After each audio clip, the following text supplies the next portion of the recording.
Ladies and gentlemen, one great thing about video games is they come in all shapes and sizes.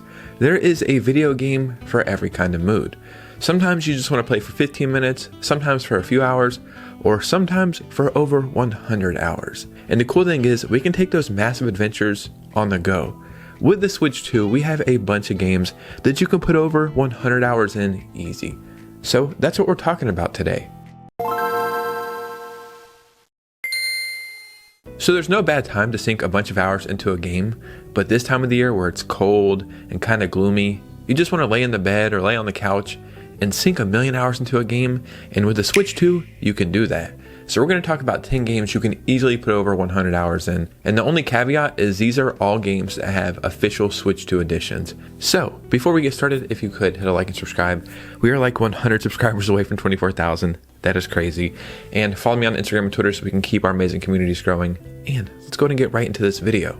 So the first game I want to talk about is the most recent game to get a Nintendo Switch 2 edition, and this bodes well for the future, and this is Divinity Original Sin 2.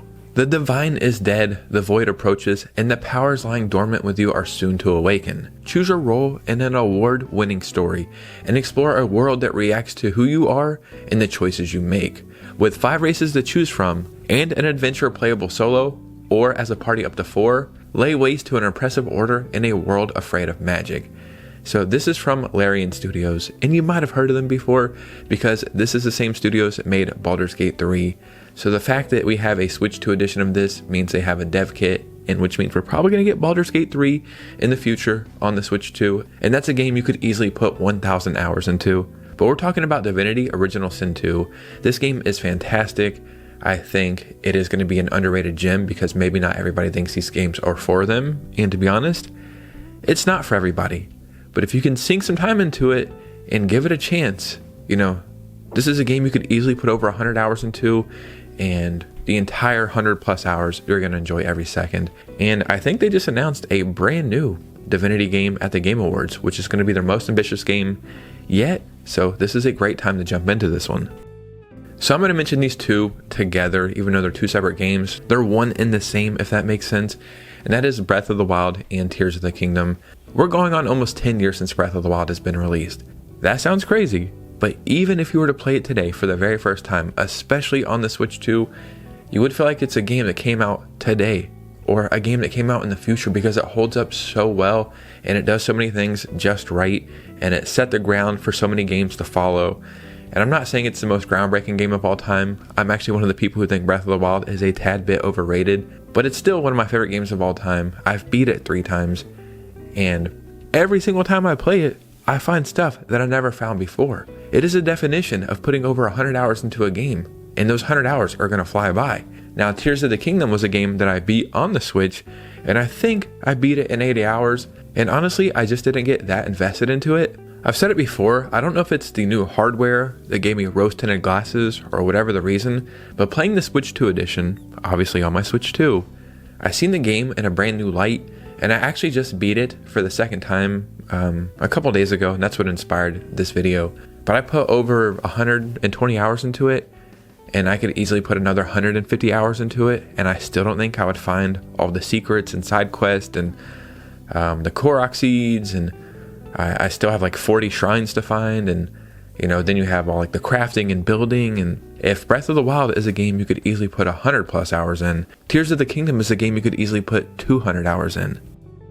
So for the launch of the Switch 2, we also got Cyberpunk 2077 Ultimate Edition.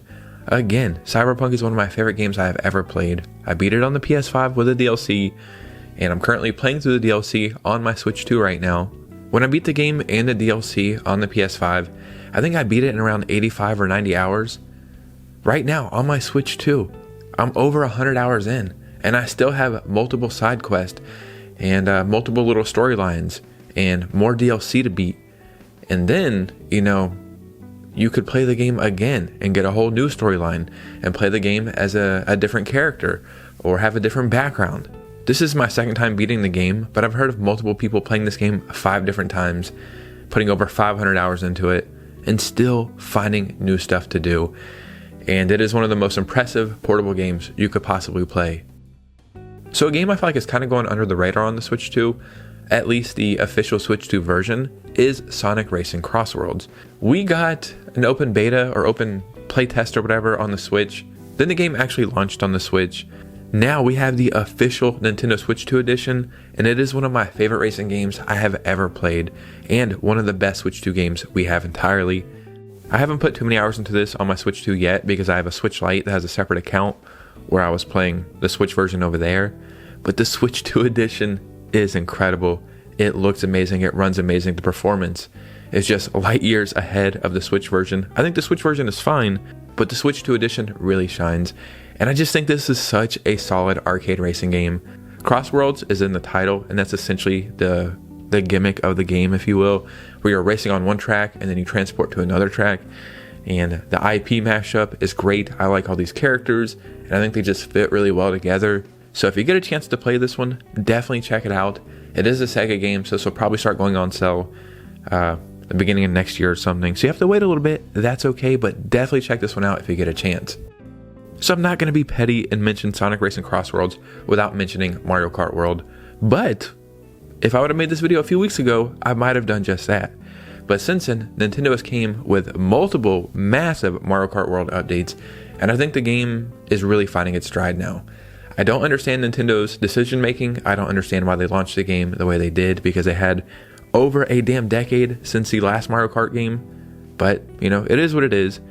But I think this game has a promising future, and here in a couple years, you know, with more updates and future DLC, I think Mario Kart World is a game I'm easily going to sink like 1,500 hours into, and I'm not even kidding. I think I put like 600 hours into Mario Kart 8 Deluxe, so, you know, there's just so many possibilities with Mario Kart World, and I think I'm actually going to do a stream soon playing through this game because I just want to play with the community, and there's a good chance if you're buying a Switch 2, you're probably going to buy this game, and it's a great choice, right? The Nintendo Switch 2 generation is probably going to last a decade, and as long as we're getting amazing games the entire time, I have no issue with that. So just think, this is a game you're probably going to play for 10 years, and if you can't put 100 hours into a game over 10 years, it might not be the game for you. So I also have to mention Street Fighter 6 in this video, and normally, you know, maybe from the outside looking in, a fighting game might not be the game where you're thinking about putting hundreds of hours into it. You know, back in the day, you might do that because it's one of the few games you had, and you would just play what you had, whether it was a good game or not.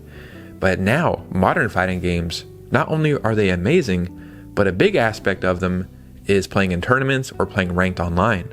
This port could have went a few different ways, right? It could have been pretty janky, it could have been bad online, or it could be incredible. And fortunately, that's the version we got. This is a Capcom game, and Capcom is doing incredible work on the Nintendo Switch 2. And funny enough, a bunch of their games are getting amiibos when Nintendo's own games aren't getting them.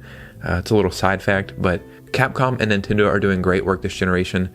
In Street Fighter 6, I could really see myself putting hundreds of hours into this one because it's just a good game. And it's a game that feels great to be able to play for 15 minutes or play for 2 hours, you know what I mean? And if I'm not mistaken, I think Street Fighter 6 actually has a demo to check out. So now we have to talk about No Man's Sky. When this game was announced for the Switch, I thought, no way, Jose, that is not happening. And if it is coming over, it's probably going to be the cloud version or something, or if some way they get it to run on the Switch without it being the cloud version, it's going to be horrible. I don't know what they did or how they did it, but it was one of the best ports on the Switch. And even to this day, you know, some people will still ask me to recommend them Switch games because they haven't got a Switch 2 yet, and I will always recommend No Man's Sky.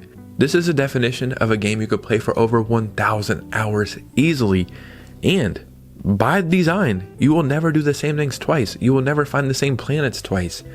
There is an infinite universe out there to play through, and one of the most amazing things to hear in this modern era of gaming, this game has got 1 million updates and DLC, multiple throughout the year, and they are substantial, right? And all of those are 100% free. So if you were to jump into this game today, you would never run out of stuff to do. It has great multiplayer, it has great ship customization. It's a great game to jump into and just explore. So now let's jump into a game that you might not have thought of when thinking about games you could play for over 100 hours, and that is Story of Seasons Grand Bazaar. Build your farm in Zephyrtown and breathe new life into a once famous bazaar. Set up your stall to sell produce and goods from the crops and animals you raise on your farm, and meet charming townsfolk to befriend and romance as you help the close-knit community thrive. So obviously next month we're going to have the Switch 2 edition of Animal Crossing, and then, I could have waited and put that game into a list like this, but honestly, from everything I've heard and seen about that, I'm not really that interested, and I think Story of Seasons Grand Bazaar is doing enough different that it feels like a breath of fresh air. And this game is great because it does have a main story or main focus, right? And that would probably take you around 40 or 50 hours, or maybe a little shorter, maybe a little longer, whatever. But if you take your time, there's a lot to enjoy here. There's a lot to find. It goes through multiple seasons, multiple years. And when doing research for this video, I would make sure I could find multiple examples of people playing these games for over 100 hours. And I found that multiple people that had 250 hours, 300 hours, 400 hours in this game. And as a bonus feature, this game actually has a physical edition on the Switch too. So not a game key card. Shout out to that. And the last game we're talking about today is Hitman World of Assassination Signature Edition. I've made a couple videos about the Switch 2 and like games you should play and games you should check out. I haven't mentioned this game yet, I don't think, because I've been trying to figure out where to put it in. And I think this is the perfect place to put this game. Hitman World of Assassination Signature Edition brings together the best of Hitman, Hitman 2, and Hitman 3, including the main campaign, contract modes, escalation, exclusive target arcades, featured live content, freelancer game mode, plus all of Hitman 2's expansion pack, and Hitman 3 Deluxe Package content. That is a ton of stuff. If that does not last you over 100 hours, then you are officially a gaming god. So not only are these games great to just play, right? Play how they're quote unquote designed to be played. But what's really interesting is you can beat each level or take out each contract multiple ways, right? Maybe you go straight in and you shoot them with a silencer, call it a day. Or maybe you manipulate the environments and shoot something and then that falls down and that knocks us over or whatever and kill the person that way. And I think that's where these games really shine because it encourages you to play multiple times. So like I said earlier, I've been trying to figure out where I could talk about these games and make it make sense. This is where it makes sense. If you want to put over 100 hours into a great game, or games I guess, this is one you do not want to skip, and they actually run great on the Switch too. Ladies and gentlemen, there were 10 games you could easily put over 100 hours into. So if you bought all 10 of these games and played them for over 100 hours each, that's 1,000 hours of gaming. Not bad, all things considered, right? Sometimes it's fun to play a 4 or 5 hour adventure. Sometimes you want to play a 10-hour game. Or if you're like me, sometimes you just want to sink 100 plus hours into a game, get invested into the characters, explore the maps or the world or whatever, and just figure out how many different ways you can actually play the game. And we have to keep in mind you can play all of these portably on the go. That is the beauty of the Nintendo Switch 2. And if you made it all the way to this part of the video, hit a like and subscribe, follow me on Instagram and Twitter, and just know I'm about to do a million massive giveaways. I've teamed up with a really cool company. We're about to do a bunch of giveaways, so you're not going to want to miss it. So yeah, be on the lookout for that. And you guys know me, I'll see you very soon with a new video. Peace.